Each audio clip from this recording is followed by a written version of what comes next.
Hello everyone, welcome to our channel. दोस्तों, आज की इस वीडियो में हम देखेंगे क्लास 10 सामाजिक विज्ञान जो कि 2025 के बोर्ड एग्जाम में जो पूछे जाने वाले महत्वपूर्ण प्रश्न हैं उनके बारे में। ठीक है, तो देखिए जो प्रश्न है काफ़ी महत्वपूर्ण है। ठीक है, और ये कई बार परीक्षाओं में पूछा गया है। तो आइए इस प्रश्न को देखते हैं और इसके उत्तर को कैसे लिखते हैं आइए जानते हैं। ठीक है, प्रश्न पूछ सकता है आपसे कि प्रथम विश्व युद्ध के पश्चात होने वाली महामंदी के कारणों की समीक्षा कीजिए। ठीक है, जो प्रथम विश्व युद्ध हुआ था उसके पश्चात जो होने वाली महामंदी थी उसके कारणों की समीक्षा कीजिए और इसके प्रभाव को स्पष्ट कीजिए। ठीक है, लॉन्ग क्वेश्चन में पूछेगा। ठीक है, तो आपको उत्तर तो बड़ा ही लिखना पड़ेगा। तो आइए इस उत्तर को देखते हैं इसके। ठीक है, देखिए आर्थिक महामंदी क्या है। आर्थिक महामंदी का अर्थ किसी देश की ऐसी आर्थिक दशा से है जब उत्पादन में भारी वृद्धि, लोगों की क्रय शक्ति में तीव्र गिरावट, आय और मुद्रा के वास्तविक मूल्य में कमी आ जाए।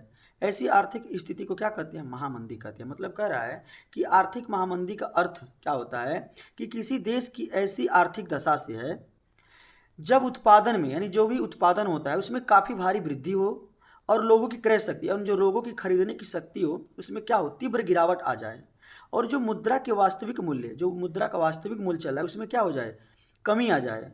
तो ऐसी ऐसी आर्थिक स्थिति को हम क्या कहेंगे? महामंदी कहेंगे। ठीक है, यानी कि उत्पादन अधिक हो जाए और क्रय शक्ति लोगों की खरीदने की कम हो जाए और मूल्य में कमी आ जाए। तो ऐसी स्थिति को क्या बोलते हैं? महामंदी कहते हैं। ठीक है, दुनिया की सबसे सबसे बड़ी और सबसे लंबी आर्थिक मंदी 1929 में अमेरिका में शुरू हुई थी और फिर दुनिया भर में फैल गई। ठीक है, मतलब जो सबसे भारी महामंदी 1929 में कहाँ हुई थी? अमेरिका में। ठीक है, वहीं से शुरू हुई और धीरे धीरे पूरे दुनिया भर में क्या हो गई? फैल गई। ठीक है, अब आइए महामंदी के प्रभाव को जानते हैं कि महामंदी का प्रभाव होता है तो क्या उसमें होता है। ठीक है, अब देखिए महामंदी का जो प्रभाव है, पहला, औद्योगिक क्रांति के कारण अमेरिका तथा ब्रिटेन में बड़े पैमाने पर उत्पादन कार्य होने लगा था और 1930 तक तैयार माल इतना बढ़ गया कि उनका कोई खरीदार न रहा। मतलब क्या है, अमेरिका में 1929 में मतलब महामंदी शुरू हुई थी। ठीक है, किंतु औद्योगिक क्रांति, मतलब औद्योगिक क्रांति के कारण अमेरिका तथा ब्रिटेन में बड़े पैमाने पर उत्पादन किया गया। मतलब क्या, जो उत्पादन किया जा रहा था किसी भी सामान का, वो वो एक साल यानी 1930 तक, मतलब 1929 से 1930 तक एक साल हुआ, उसमें इतना ज़्यादा उत्पादन कर दिया गया और माल का इतना बड़ा, मतलब माल इतना बढ़ गया कि उनका कोई खरीदार न रहा। ठीक है, ये सबसे बड़ा महामंदी का प्रभाव पड़ा था अमेरिका और ब्रिटेन पे। ठीक है, दूसरा, कृषि क्षेत्र में अति उत्पादन के कारण कृषि उत्पादों की कीमतें गिरने लगी। मतलब जो कृषि क्षेत्र है उसमें अति उत्पादन, इतना ज़्यादा उत्पादन कर दिया गया कृषि के क्षेत्र में कि कृषि उत्पादों की कीमतें क्या होने लगी? गिरने लगी। और किसानों ने अपनी घटती आय को बढ़ाने के लिए अधिक उत्पादन शुरू कर दिया। मतलब क्या, जो किसान थे वह सोचे कि उसकी आय घट रही है तो क्यों ना हम उत्पादन को और अधिक बढ़ा दें। ठीक है, जब अधिक उत्पादन बढ़ेंगे, मान लीजिए एक तो आय कम, मतलब जो उसका जो कीमत है वो कम है और कम रहेगा तो हमको कम ही मतलब पैसा मिलेगा, तो इसलिए क्या किए वो लोग? उत्पादन को और अधिक करने लगे। ठीक है, तो क्या किया उसने? अधिक उत्पादन शुरू कर दिया, किंतु इससे कीमतें और गिरने लगी। ठीक है, क्यों?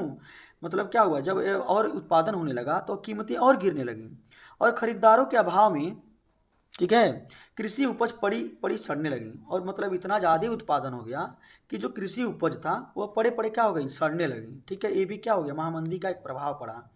तीसरा देखिए और अंतिम, अमेरिका के शेयर बाजार में शेयरों की कीमत में गिरावट आ गई। इसकी वजह से वहाँ लाखों व्यापारियों का दिवाला निकल गया। मतलब क्या हुआ कि जो अमेरिका के शेयर बाजार थे उसमें शेयरों की क्या हो गई?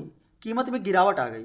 ठीक है, जिसकी वजह से क्या हो गया? वहाँ लाखों व्यापारियों का दिवाला निकल गया। मतलब दिवाला कैसे निकलता है? जैसे मान लीजिए कोई व्यक्ति है और उस खुद कर्ज में है तो कहाँ से मतलब शेयर करेगा कोई चीज़। ठीक है, तो उनका क्या हो गया? दिवाला निकल गया। ठीक है, वो मतलब खुद बर्बाद होने के कगार पे आ गए हैं। ठीक है, तो ये था मेरा आज का टॉपिक जिसमें हम लोगों ने देखा कि प्रथम विश्व युद्ध के पश्चात होने वाली जो महामंदी है उसके क्या कारण है, उसकी समीक्षा हमने देखा और इसके प्रभाव को भी हमने देखा। ठीक है, तो आई होप कि वीडियो आपको अच्छी लगी हो। तो प्लीज़ आप मेरे इस वीडियो को लाइक करिए, मेरे चैनल को सब्सक्राइब करिए और अपने दोस्तों के पास अधिक से अधिक शेयर करिए। धन्यवाद।